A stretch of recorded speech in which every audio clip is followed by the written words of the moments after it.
19 বছর পর বাংলায় ফিরেছেন, কিন্তু বাংলাদেশে ফেরা আর সম্ভব নয় বললেন লেখক।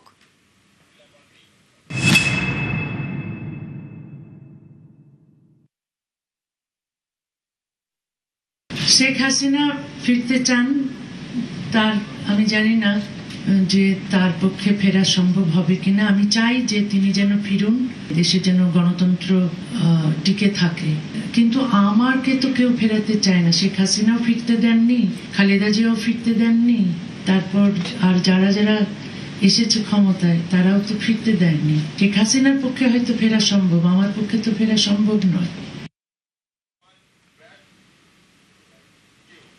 কলকাতায় তসলিমা নাসরিন ঘুরে দেখলেন রডন স্ট্রিটের বাড়ি। একসময় এই বাড়িতেই থাকতেন লেখিকা।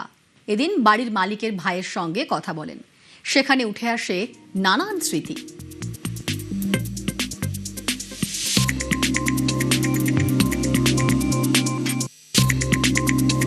7 নম্বর রডন স্ট্রিট, এবং এখানেই তাসলিমা নাসরিনের কলকাতার বাড়ি ছিল, যেটা তিনি তার লেখাতে লিখেও ছিলেন, আমার কলকাতার বাড়ি।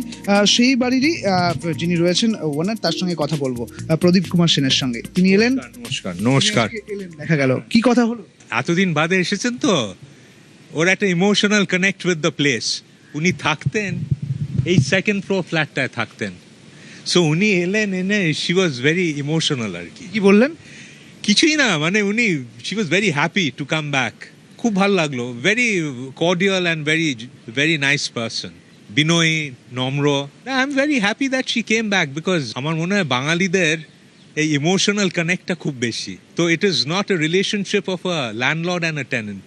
She always felt that she belong to this house. সেই জন্যেই আর কি, নইলে এত বছর পর মনে করে আসা।